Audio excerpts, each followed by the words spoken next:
Hey, what's up YouTube, Skybadger here, and we're back late on day 19 for just a little check-up on what's happening and how things are going. So, when we last left off, I was moving into Greece to capture some land and hopefully make some good progress. And what's happened here is we've managed to effectively capture all of Greece, and we are moving up to capture Turkey's capital.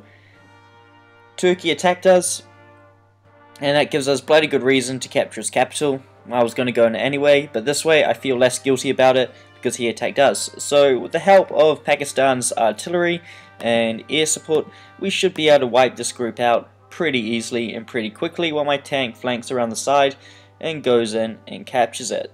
Hopefully though, can I force march it? And yes, okay, we need to get there before day change. Because at day change, what's going to happen is all of these 25% morale places all have a pretty high chance of rebelling. So if we don't get to that capital before day change and capture it, we risk losing a lot of the land we've captured. And we don't want that to happen. So basically what we're doing to avoid that is we really need that capital. Pakistan needs it more, as you can see. But we've made it a deal. He gets Yugoslavia's capital and I get Turkey's. That way he gets the upkeep he needs and I get my little boost as well, but ultimately he needs it more, so it's a little harsh on him, I guess. He's done all the work.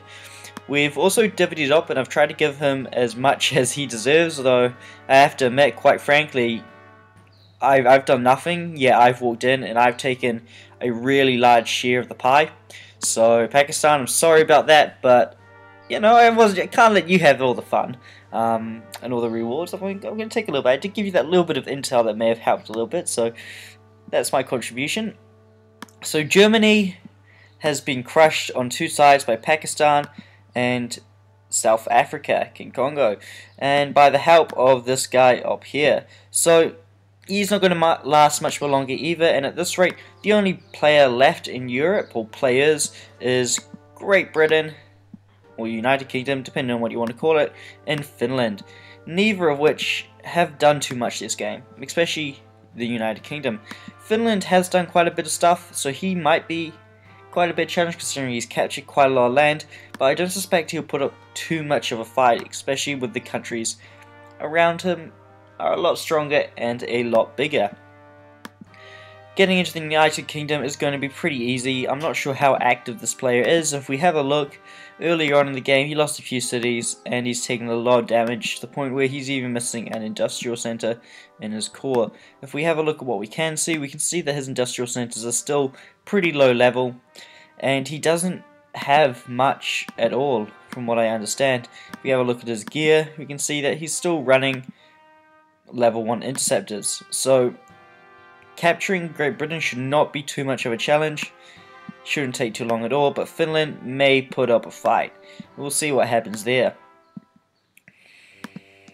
We also won the naval engagement down here with the Italian fleet, and all we did to win that was we sent in 11 subs against his 15 ships and won it that way. So we lost 7 submarines.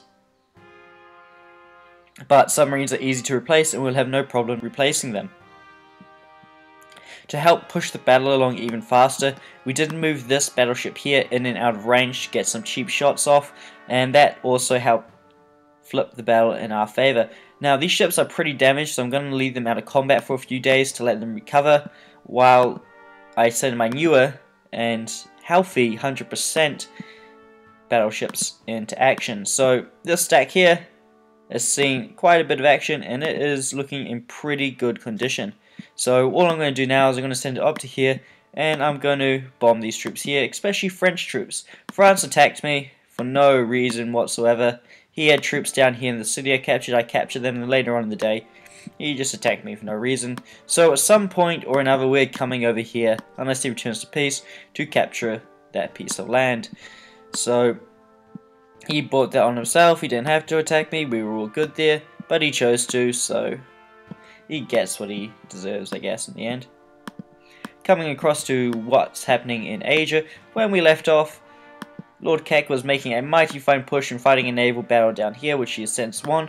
He's stalled at these defensive positions that Indochina has set up, but based on the fact that Indochina has moved his capital all the way out to Japan, suggests that he doesn't think he can hold. If he was confident in his ability to hold and defend, I'm sure he would have kept his capital where it is.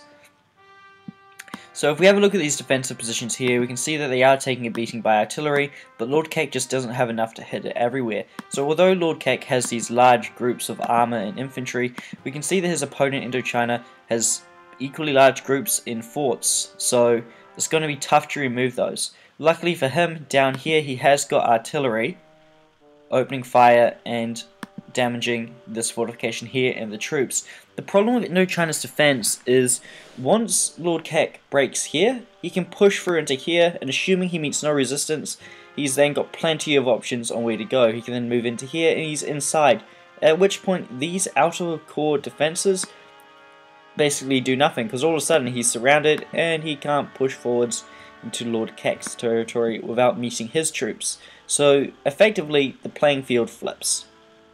In Australasia, we can also see that once again Indochina is losing ground, and that is not surprising considering he's fighting Lord Kek. So we kind of expect to see this, and it's really, yeah, not too surprising. We can still see that Korea is putting up a little bit of a fight.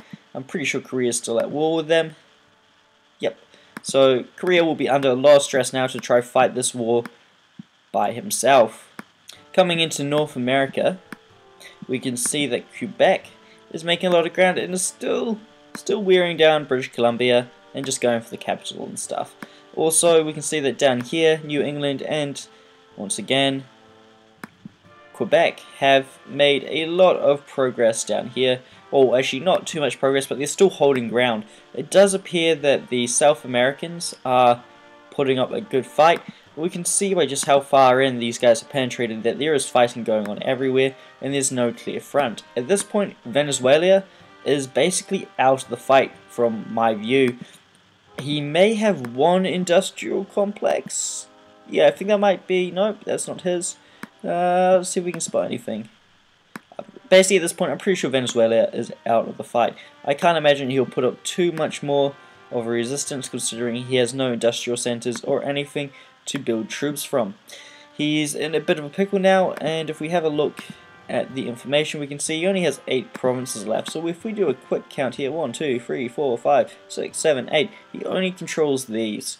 And without any real material producing provinces down here, he won't be able to produce the troops he needs to sustain a fight. And he also doesn't have food, so his morale will be dropping very quickly at the moment, and I doubt he'll be able to sustain it much more longer without the help of his allies. That's interesting. I wonder how Quebec managed to get all the way down here. Maybe he had help from the Africans at some point, I don't know, or he exploited a share map trade, but that is really, really odd.